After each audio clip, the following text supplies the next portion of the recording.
Are you ready to see the face of Jesus? Because in 2025, you can. And thanks in part to my next guest, you will see it. Scientific advancement and now artificial intelligence are working to prove a lot of things, the validity of the Gospels and the historic evidence for the resurrection of Jesus. You might be skeptical. So was my next guest until he was faced with too many facts to ignore.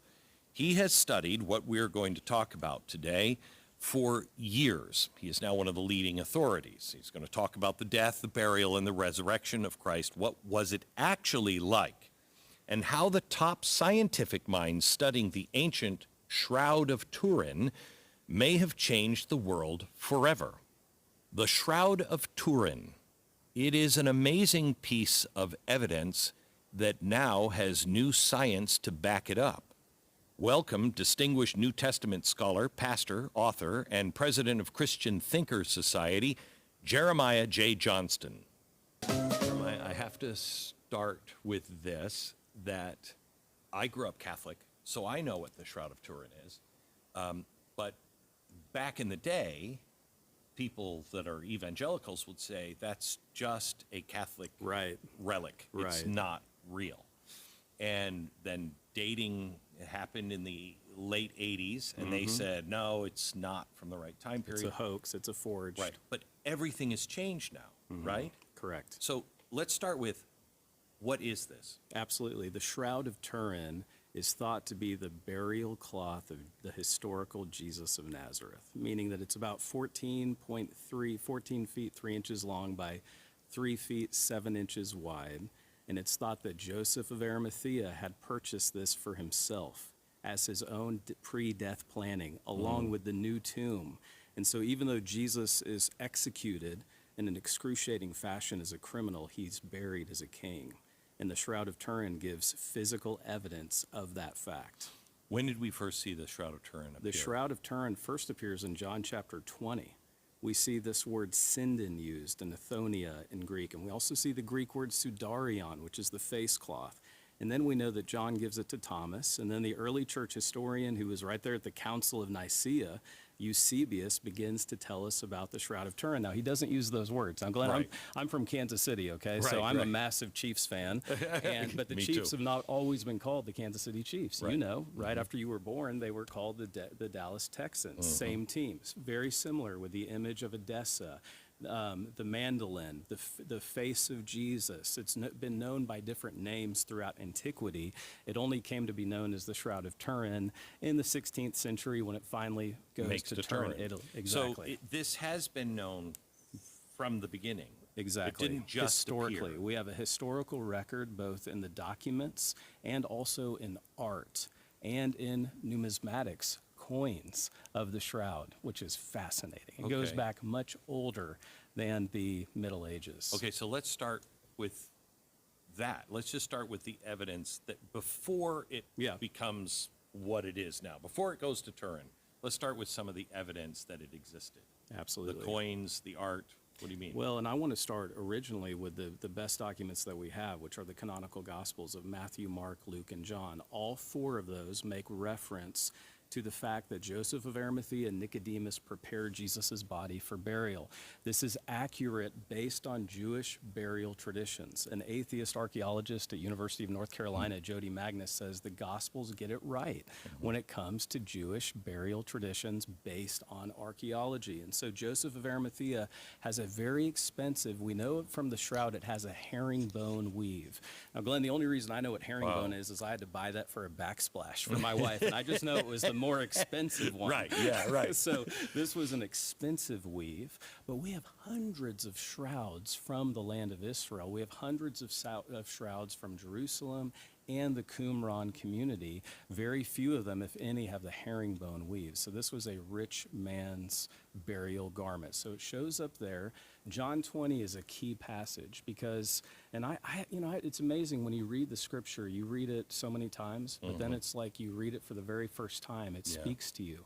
In John chapter 20, John outruns Peter to the tomb of Jesus, which we'll discuss in a minute.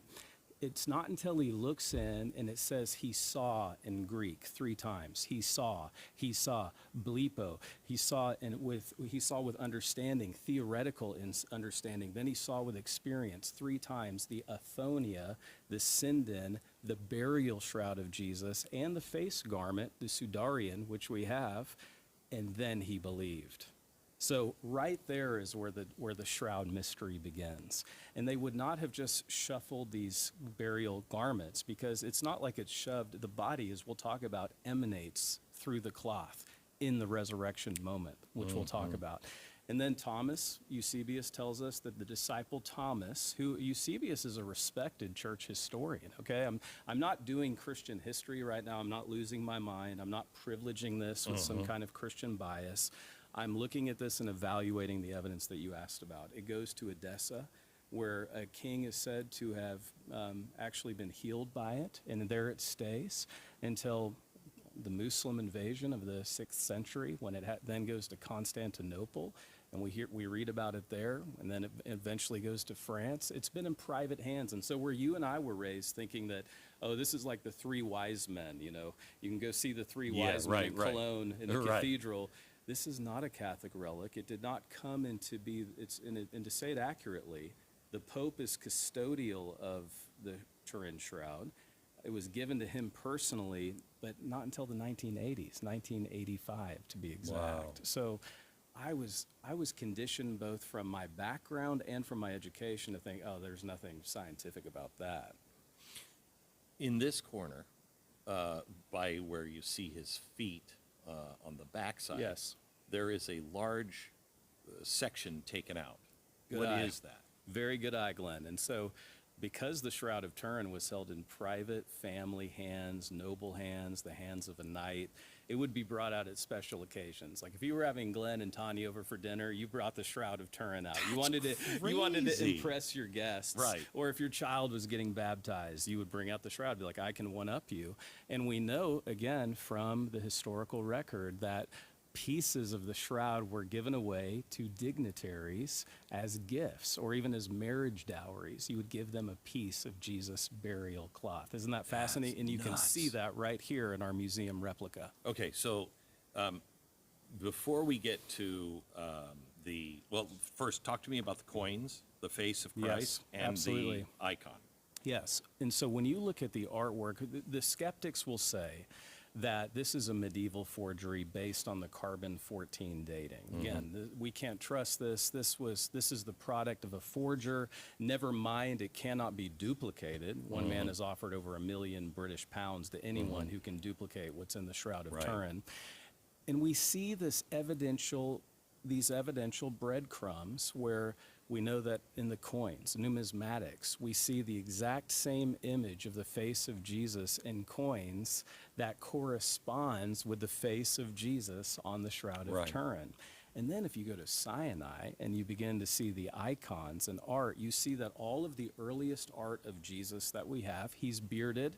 I want to correct people who think that Jesus didn't have a beard. No, he would have taken the Nazirite vow, and his beard probably would have grown 21 inches during his 3.5-year ministry that we know from the Synoptics and John's Gospel. So he was a bearded man. He was a physically fit man. I'm a historical Jesus scholar, so I've given my life to study the historical Jesus. Jesus probably walked somewhere around 15 to 20,000 miles in his lifetime. If you add up all of his trips to Jerusalem, this is a strong man. This is a man's man. And we see all of that reflected in the iconography and the earliest Christian art. We see that in the icon at Sinai. What is the most famous icon painting of his face that's like split in half, right? Yes, this is fascinating because I actually have a dear friend, Doug Powell, who's taken that icon and the image of the shroud, and he's put it in Midjourney AI to produce what I think is the best closest image of the face of Jesus. And it is a Semitic man. It is a man from the land of Israel. It's not the effeminate Jesus of medieval Christian art. The effeminate Jesus, the weak Jesus, the no beard Jesus, all of the earliest coins, the earliest icon from Sinai, and many others. And my slides when I teach students, I mean, you just, again, see this resemblance all emanating off of the source material. And the source material for the artist is that face right there that we see right here in your studio. Okay. So this is such an amazing, let's just call it for now, let's just call it art. Correct. It as an artist, myself, if I put myself back in time, even 150 years, I don't know what a negative is. Exactly. Okay. So this requires somebody 1,000 years ago, at worst, okay, 1,000 years, perpetrating a fraud Right. with the face of Christ in something that no one understood, Right. a negative, right? Right. And we're just getting started. We haven't even talked about the pollen. We haven't talked about the blood type. Right. I mean, for this to be a work of a forger, the best modern scientists, and Glenn, I want to be clear when I say this, 500,000 interdisciplinary hours have been spent studying this object by 63 different academic disciplines. 63. I have one academic discipline as a historian, as a first century scholar. 63 different academic disciplines cannot explain how there is an image in the Shroud of Turin. They cannot explain it. So let me go to, in 88, they said Yes. this was a forgery. Yes. And it came from that corner, the Right. opposite corner. Yes. Tell me what happened. In that corner, in the top left, if you're looking at the Shroud, this is the very infamous corner. 3 different labs received a piece of the Shroud about the size of our pinky, okay?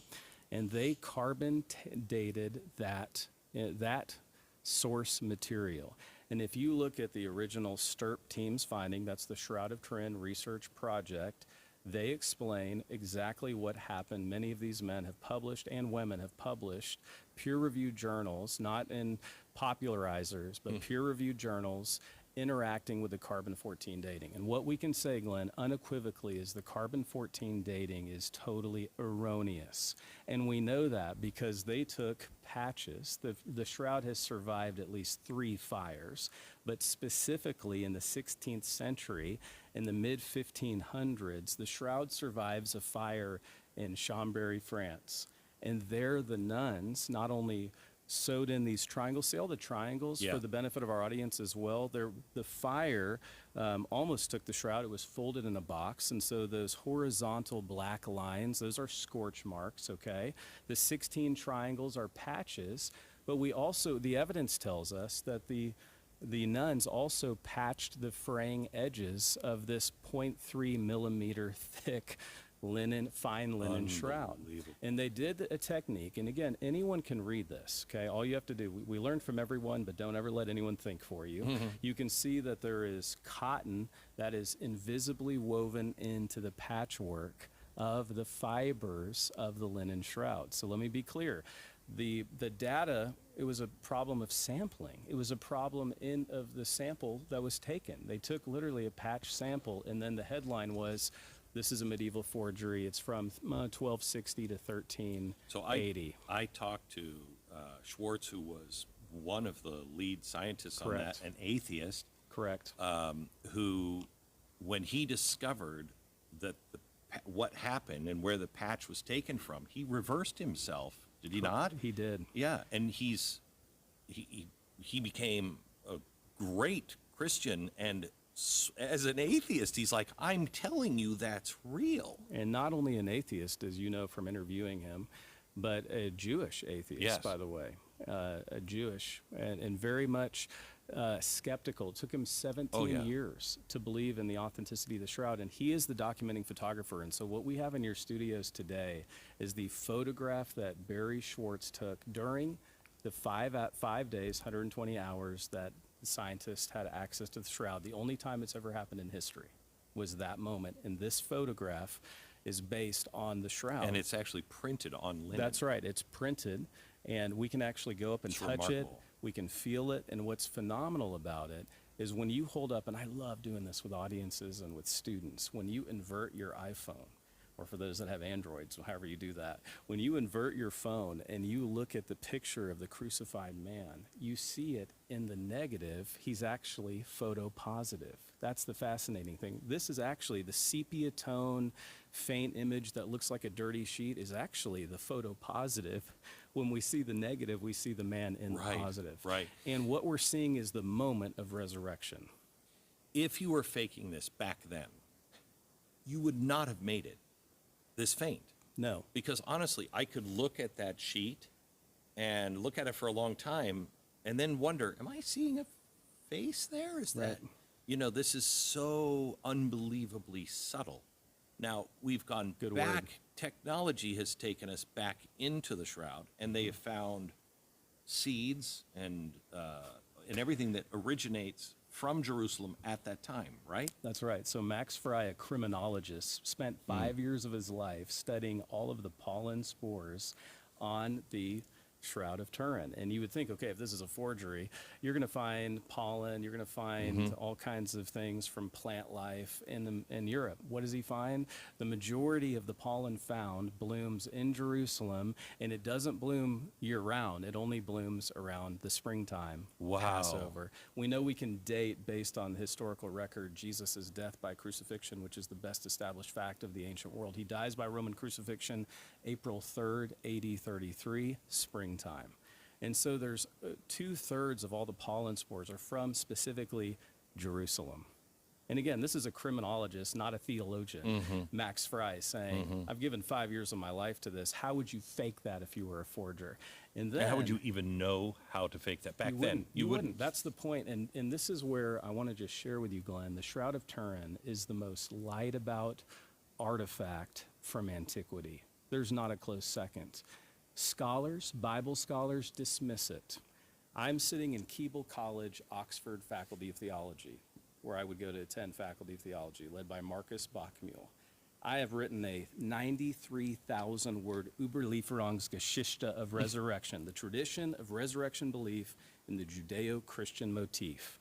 It's published. It's been written for dozens in the academic world who care about that. Right. And ask me how many times in Faculty of Theology or working in the Griffith Papyrology Lab where I studied codicology and ancient text, ask me how many times anyone ever brought up the Shroud of Turin to me, studying the resurrection at the primary terminal level. How many? 0. It was laughed about. So Bible scholars dismiss it. Scientists suppress it. The British Museum, which is tied into one of the three, I mentioned the 3 Oxford labs that did the carbon-14 dating. You can look at the peer-reviewed journal. For over 20 years, they suppressed the raw data. And it took a French attorney who believed in the validity of the shroud as an authentic artifact to get them to finally release just the raw data, so I can share what I'm sharing with you today, that, okay, the raw data shows it was a poison sample, as it were. It was a sample that was doctored. Motivation? The motivation is John chapter 11, Jesus raises Lazarus from the dead. And people that don't want to believe in truth, no evidence is enough. They refuse to believe that Jesus is who he says he is. Even with Lazarus, who would begin to have an odor from after rigor mortis, is raised before them. So for some people, no evidence is enough. When I was defending my thesis, after 3 years of my life, the man who I'm defending it to has the power to pass me in my viva. He says, do you actually believe the resurrection of Jesus happened, Jeremiah? And that's a big, wonderful man, big British bow tie. But he said, or is that just imaginative storytelling? And I said, David Hume said wise men choose probabilities. I believe Jesus physically rose from the grave. That's the best explanation of the evidence. He said, I don't see it that way. And this is a Bible scholar. Glenn. Oh, yeah, I know. I spoke to Dominic Crossan one time. You know who he is. Of course, Dom. And he's a great guy. Yeah, and fun. Yeah. But he absolutely didn't happen. Right. Didn't happen. And so what's the motivation? For those that turn their hearts from truth, no evidence is enough. Yeah. And so I want to be addicted to truth. That's why I love your program. That's why I love what you stand for. Thanks. Okay, so we have the evidence that the carbon dating now, we have done again, erroneous. and it's right? So we have not carbon dated it. We have actually other something ways in which we that are have better This now, is right? breaking news. Okay. We have something called waxis dating, wide angle X-ray scattering. And this is really fun. You know how I mentioned that we have other burial shrouds of Jesus from the land of Israel? Right. So there's a lab in Italy that has a burial shroud that we know is from Masada. And you've been to Israel. You know all about Masada, the last stand against Titus. So we have this. We know the date is sound, AD 70 or so, right? And so they have that shroud sampling. And then they took a sample, a correct sample of the shroud, and they compared that using wide-angle X-ray scattering, and they see that there has been 2,000 years of degradation in the shroud fibrils of this fine linen garment, meaning it has been getting old for 2,000 years, not 700. Think about that variation. And some skeptics will say, well, Jeremiah and Glenn, this is a shroud. This is like a linen. I mean, I have linen. Are you telling me it will last 2,000 years? Yes. We actually have much older linen garments. You can, again, look at the Tarkan dress, which is a beautiful blouse that's fine linen, and it's 3,000 years older than the Shroud of Turin, Glenn. So it's a very stable material given the right circumstances. And again, when Jesus rises from the dead, everything changes in the mind of the first Jews. And so why would they discard this?